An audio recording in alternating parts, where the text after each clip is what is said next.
but it's helping people see an authentic Jesus, the same type of Jesus that I know and love. All of those emotions of feeling insecure, all of the experiences from my past, like all of those heavy things that was keeping me in one place came flooding out of me. Inevitably, it's not until I'm there, the blood, sweat, and tears, seeing really what they're doing, hearing the real life stories from people, that's when the song comes. Hello and welcome to Latter-day Profiles. I'm Brian Howard. We're here at the LDS Motion Picture Studio in Provo, Utah. And joining me today is Kate Holbrook. Kate, welcome to the show. It's good to have you. So happy to be here with you. Kate is a managing historian, one of them at the church, and so excited to have you, especially as I've looked over a lot of things you've done, really focusing on a lot of the history of women in the church, which I think is one of those things that we need more of. So I'm so glad that you're doing that. How did you get involved? Well, let me first say, author of many about at the pulpit out of 85 years of discourses by Latter-day Saint women, also a contributor and author on the first 50 years of Relief Society. I was looking at your education, so a bachelor's of English from BYU, but then Ph.D. in religious studies at Boston University, of course the Harvard Divinity School as well for a master's degree. Yeah. Tell me about those experiences, because I think those would be so unique. A divinity school, what was that like for you? It was amazing, and I wasn't the only Latter-day Saint student that was there. In fact, it was a Latter-day Saints person who convinced me that was a good next step for me. Awesome. So grateful to her for that.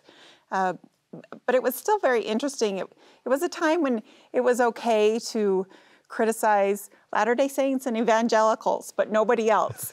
And this was 20 years ago, so I hope by now they realize, no, you also don't criticize Latter-day Saints or evangelicals. Yeah.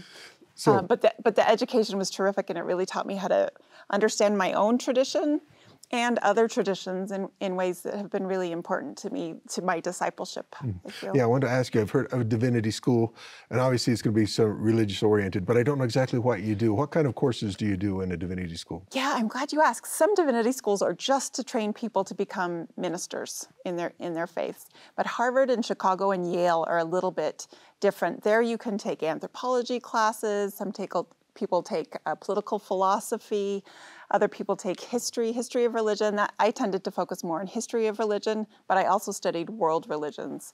And then you can take classes anywhere in the university. So I also took a number of courses at the Kennedy School of Government because I was interested in religion and politics and how, religion really informs so much of everybody's life and even entertainment, whether it's tuning into it or whether it's rejecting religion. So it was a wonderful education to begin to understand those processes and also to know what questions to ask and where to find the answers. Now, what was your impetus for going there? You finished a bachelor's degree in English. Did you know you wanted to do those kind of studies? How did you decide to do that? I didn't. I just kind of took one step after the other. I thought I had served a mission in Russia, and I double majored at BYU in Russian literature and English literature. Oh, wow. And I thought that I was going to do a Ph.D. in Russian literature. It was in Madison, Wisconsin. It was a great program. I was very excited. And then I pray carefully about everything I do, and the feeling came very strongly not to go. And so I thought, well, I spent a rainy afternoon in Boston when I was 12. I was on a church history tour with my mom and my grandma, and I loved it. So I'm going to move to Boston. and I did. And I found some temp work. And of course, with the church, you immediately have friends, that you meet at church. And then I figured out step by step. I took some courses to help me narrow it down. And then pretty soon I thought, divinity school, that's the right thing. So I worked for a couple of years at Boston University before I actually started divinity school, because it took a while to figure out. So it sounds like you enjoyed Boston. Loved it. Highly recommend it for everyone. I've only visited, but it was a pleasure to go there. I did enjoy it as well. Yes. Let's talk about your career path. So you finished with your PhD. So, what steps from there? And I don't know, that's a lot of blanks to fill in there from where you are now, but how did you get to where you are now after, your PhD? Yeah, and maybe I'll just mention, because I notice a lot of female students often wonder, how did you think about having children and getting a PhD? And for me, that's another thing that I was very prayerful about. And I really would never get a vision. I never had a sentence, you are going to be a historian working for the church. I just had a sense for what the next step was and that it felt right. Both when I prayed and when I thought about it, I felt happy about it. Yeah. So just one step at a time. And there were several years I tried to have children and wasn't able to. And so then I was accepted into a Ph.D. program. And then it just felt right to just combine the parenting. And they let me take classes more slowly. And it all worked out. And there are so many stories of women doing this in different ways when they're prayerful and when they care a lot about their performance in their program, but they also, their priority is the spouse and the child or children, and it works out. There are a lot of right ways to do it. When did you meet your husband, Sam, right? When did you meet him? I met him in Boston, although he was a teenager in Kaysville, Utah, and really? I was a teenager in Provo, Utah. We met at church. We met, actually, some friends from church had a party just 2 days after I moved there, and he was at the party, and then he introduced himself at church on Sunday. Oh, that's awesome. Yeah. So you got married not too far after that, apparently. A year and a half. We both had dads who really struggled with mental health issues and really didn't treat our mothers very well. And both, but especially Sam, were a little nervous about a marriage commitment. So it took us a while. Yeah. Oh, that's awesome. You're able to meet him there. I was just thinking about that as you're talking about, deciding to have children and doing a PhD. How did you balance that out where you're going to school? Obviously your husband probably was very supportive as you were going through that process. He definitely was, but he was in medical school. Oh, wow. And then doing a residency where there's not a lot of flexibility to help. So he did the best he could, but there wasn't a lot. But there were a lot of people in our ward were students or married to students. And so there were people who, women who didn't have a lot of money since we were all students. Right. And they had their own 1 or 2 children. And so I would say, well, I'm doing coursework part-time, and this is when I'm in class. Would you be willing to babysit? And then they would babysit during the awake hours, and then I'd study while the child took a nap, and then... And I even had a person who's not a member of the church, but was a professor at Boston University in the English department say, in some ways, that's the best timing, because a lot of people in graduate school just sit around feeling depressed all the time, like they should be doing more and are not. Yeah. But when you have a family, there's something really important that you're doing when you're not doing your schoolwork. Yeah, doing something really important, so not a lot of time to mess around. Yeah. So after you finish that, I am really curious. So had you thought about historian at that point, or were you looking other directions? I was looking other directions. I was really interested in literature. I started off this PhD program saying I was going to study religion and literature. And then the projects I kept coming up with just didn't feel quite right. I mean, it's really a step at a time and prayer. And then I took a course in that. I like flexibility. So in that program, you could take classes at other universities. So although I was at Boston University, I took, I'm mixing up my own history. I had taken in divinity school a course with a man named Brian Palmer, who really became a wonderful mentor. And when I realized I had to put off, I delayed my first year of graduate school because that's when my baby was due. He invited me to teach with him. Oh, really? And the course became extremely popular. The most popular the religion department had. And that was a nice finishing school for me. We had a lot of really famous guests come in. Wow. It was just a very exciting thing to be a part of. And that really gave me a lot of flexibility for having a new baby. And then the coursework, awesome. Every year looked a little different, and every year worked. That's great. So what did you do after that? So you finished up with that, moved on. What did you do? Yes, well, I was finishing up my coursework for the PhD, and we decided to, a close friend said to my husband, Sam, you are only from one place. And so you decide, is that the place I'm going to return to, or am I always going to live a little bit in exile? Because that friend was thinking about moving back to Salt Lake City.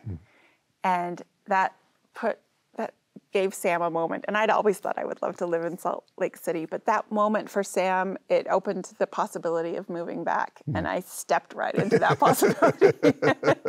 I said, my mother lives in Provo. I'm an only child. So I wanted our children to be near her, and it worked out. He's had a great, very successful career here, so it's worked out well for both of us. That's awesome. When did this opportunity come up to work for the church? I read my little book about how to finish a dissertation, and it said have a writing group, and so I invited Jill Mulvey-Durr to be in a writing group with me. And for any of the listeners who aren't familiar with her, she has written a lot of the really significant books in Latter-day Saint women's history over the past several decades. And one day she came to writing group after we'd been doing it for a couple of years and said, I'm going to retire and serve a mission with my husband, and they're opening a position for somebody to study women's history in particular. So that I just thought, wow, that's my job. I feel like that's what I've been preparing my whole life to step into. And how was that process, by the way, applying and interviewing? And that's probably some anxious moments, I'm going to guess. It was. And I didn't know. I was ambivalent because it was a full-time position, and my youngest was not yet in kindergarten. So I was ambivalent about how to work it out. And then I had a phone interview, and I felt I didn't do very well on the phone interview. And I was driving to the mountains for a course I was taking on wildflowers, and I cried and cried the whole way because I thought I'd blown it. And my reaction then made me realize I really want this job. So I really prepared for the in-person interview, and that went very well. It all worked out. Yes. Well, let's talk about some of the studies, especially studies of women in church history. As you've done, like some of the books that you've put together, like the discourses over that period of time, what are some of the things that you've discovered that maybe we're not aware of if we haven't been keeping up or doing what you're researching? Yeah, I think one of the big insights that all of us in Latter-day Saint history have learned is that when you only look at the men's history, you tend to think that the men are making the discoveries and creating the policies all along. And then when you look at the women's history, you see, oh, this idea actually started with the Relief Society. Or actually, it was the Young Women General President who first started doing this thing that now everybody does. So it is interesting to see all of these different, all of the ways that Latter-day Saint women throughout the history of the church really have shaped the way we believe, the way we practice. Certainly they've shaped it as mothers as well, but also as builders of the kingdom in their church callings and responsibilities. Well, I think one of the things is it should all be one history, right? But it seems to be a little bit separate at this point. Why is that, and what have you discovered? Is it just who was keeping the records at the time, or why is it the way it is? That's such an important question. A lot of it does have to do with record keeping. We have a lot more letters from men, for example, either because they served missions and wrote letters or kept a diary on their mission. That's often the viewpoint you get of someone's life, because a mission might be the only time. I believe that, yeah.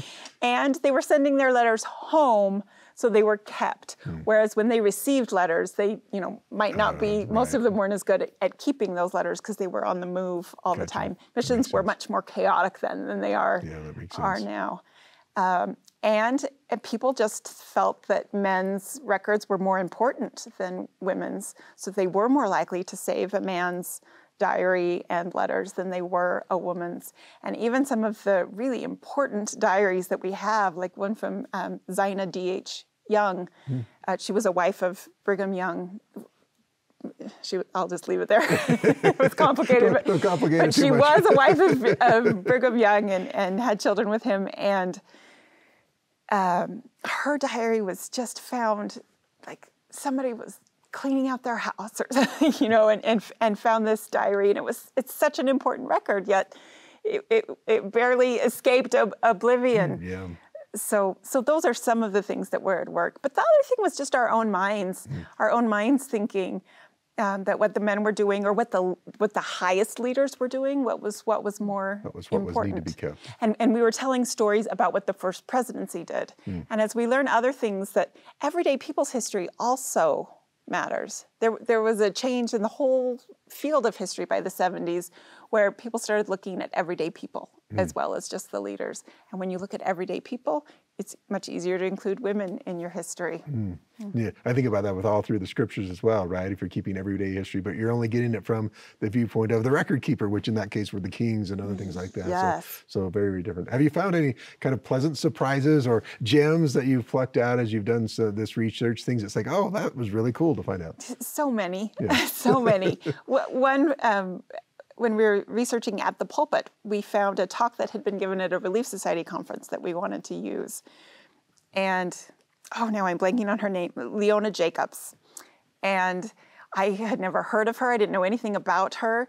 So I looked up her obituary online, and the obituary listed the 2 children who had survived her when she died decades ago. And I called one of them. Person lived in Murray, her daughter, and she said, yes, that is my mother. And she said, and I have 2 diaries that she kept when she was married to my dad when they were leading the mission in Palestine right before World War II. Oh, wow. I mean, these kinds of things that are just so big. I thought there was a mission in Palestine right on the eve of World War II.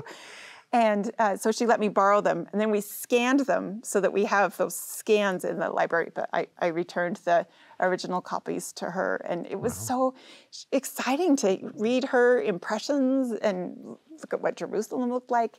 I mean, this was before there was a state of Israel even. It was just a fascinating to learn about her and this picture of this moment of church history that I hadn't known about. You know, one thing I thought a lot about, especially as I was watching the face-to-face that you did, you know, a lot of the youth, there's so much information out there, and there's so much information that is incorrect, and so important to get the correct history. And some people get hung up because I think one of the hard things is to look at history through the lens of being there at the time as opposed to from 2021. What do you think about that, and how do we manage to get that information out? Because it's totally fascinating once you get into it. It's a lot of fun. Oh, it is, and there are a couple of things that a historian is trained to look for that an everyday person who's curious and thinks it's really interesting is not. And one of them you got at. You have to remember that they were in a completely different world than you are. So you just have to, you know, you can't think, why did they use those words, or why did they think in that way, and be a harsh critic. Because think about the people who are coming 40 or even 100 years from us now, and they're thinking, why when the planet was dying, did you keep flying in airplanes? Didn't you know? Obviously that was so bad, or whatever it is that will be so obvious to them. Or why was there so much contention during this period? Why couldn't you forgive each other and love each other? You know, be very obvious what we should have done to them. Yeah. And sometimes the same things happen to us when we're looking on the past, but you just can't do that. Plus you have to remember, we know how stories end. Right. And they were in the middle of them, one day at a time, not knowing. I mean, Joseph Smith did not know when the Kirtland Safety Society started falling apart and everybody was being attacked in Missouri, and he was trying to lead both places, and it was a disaster both places. He didn't know how he was going to get out of that. He had no idea what the church, he had some sense, but he didn't know concretely what the church would look like now, and all the beauty and all the good we do worldwide, both through the church and through our humanitarian services. That makes a lot of sense. So that's the first one. You have to remember be a good guest to the past. And the second one is think carefully about your sources. So even well-known scholars, if they're outside of Mormon studies, they might pick up a document and it might be by somebody who had a fight with Joseph Smith and he's out to get him and he's just saying everything bad he can about him. And if this scholar doesn't have that context, then he'll just take it at face value, whatever this person says, without realizing that this man also had an agenda, you know, and weighing things more carefully. So you have to really pay attention to what the source was, who it was, what their motives would be, and also when the source came about. So we really like letters and journals and newspaper articles too, because they're written really close to the time something happened. Gotcha. And I also really like memoirs, but sometimes somebody writes a memoir 40 years later. Yeah. And they know how the story ends, so they've had all this time to make sense of it and to kind of change a little bit because we forget. Yeah. Maybe forget a few details and then shape a few others. So the most accurate kind of source you can get is a letter, newspaper article, journal entry. But then again, it's, as you said, the record keeper. The person who wrote that is also shaping it and remembering it in the way that they want to. So we try to triangulate. Triangle has, those 3 corners, 3 sides. Yeah. Try to find 3 sources to help us figure out in a more balanced way what actually happened. Yeah, I think that's very important. I think it's kind of like watching a movie and you're telling people, don't do that because you know what's going to happen. They don't, what's going to happen there. It's a great analogy. Yeah, what do you think, particularly now, obviously times change, social conditions change. What do you think is so important right now, I think, to share the history of LDS women and share what the contributions have been and what they continue to be as we move forward? Well, I think there are not all, but there are a number of Latter-day, like a large number of faithful Latter-day Saint women who feel sad that they don't have the same models that men have had in the church, and they feel underappreciated, not in a selfish way, but in a valid way. Yeah.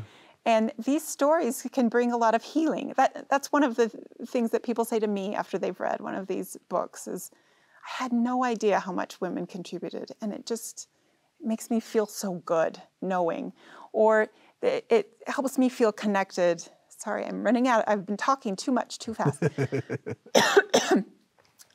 It makes me feel connected to this whole line of women who were primary presidents. Now that I know who the first one was and what it was like for her, and I take that into my work now in my own primary. So that sort of legacy and getting in touch with your spiritual forebears is really, really meaningful. That makes sense. And then as people who are interested in church history, we don't understand church history accurately if we only understand the history of the men. And people who are writing history now, those who are taking it seriously and trying to do a responsible job include women. They try to write a more complete history than people used to in the past. But some of us still need to focus exclusively on women's history because there's so much catch up to do. Yeah, I would love to have Nephi's wife's history. Wouldn't it be fun? Oh yeah, what they were going through. So much great stuff. The Book of Mormon is harder than the New Testament for women. You really have to just kind of imagine. Yeah, I just want to know what was going on there. Yeah. Kate, it's been such a pleasure to talk with you. If people want to see more of your writing stuff, you have a website, kateholbrook.org, I believe. Yes. And it's got a listing of a lot of your writings and your books as well, so you can check out the information there. I so much appreciate you taking the time. It's so interesting, and I appreciate the work that you're doing. So thank you very much, Kate. Thank you. It's been terrific to be here. Thanks, Kate.